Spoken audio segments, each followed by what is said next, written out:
क्यों यह लड़का अपनी बीमार माँ को छोड़कर चला गया? कुछ समय की बात है। उस लड़के का नाम राहुल है। कम उम्र से ही उस लड़के ने अपने परिवार का बोझ अकेले ही उठा लिया था। वह दिन भर कड़ी मेहनत करता और रात को अपनी बीमार माँ की बड़ी देखभाल करता। बचपन से ही उसका जीवन कठिन था। उसके पिता की एक दुर्घटना में मृत्यु हो गई थी और उसकी माँ भी एक अजीब बीमारी से पीड़ित थी। जब भी मौसम ठंडा होता उसके हाथ पैर अकड़ जाते और उसे बहुत दर्द होता। वह बिस्तर से उठ भी नहीं पाती थी। राहुल को हर दिन गार का काम करना पड़ता था और अपनी माँ की देखभाल करनी पड़ती थी कि उसकी माँ की बीमारी ठीक हो जाएगी।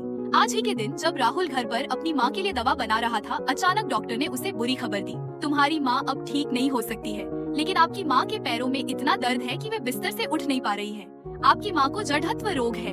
लगभग सर्दी का मौसम आ गया है और उमस बढ़ती जा रही है, इसीलिए उनके पैरों में इतना दर्द है। तो कोई दूसरी दवा लिख दीजिए।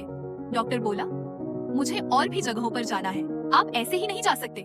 तुम्हारी माँ को आगे चलकर बिस्तर से उठने में और भी कठिनाई हो सकती है। ये शब्द राहुल के लिए किसी बिजली के झटके की तरह थे, लेकिन उसने हार नहीं मानी।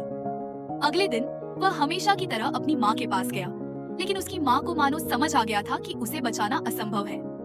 अपने बेटे पर बोझ न बनने के लिए उसने दवा लेने से साफ इनकार कर दिया और यहाँ तक कि मरने की इच्छा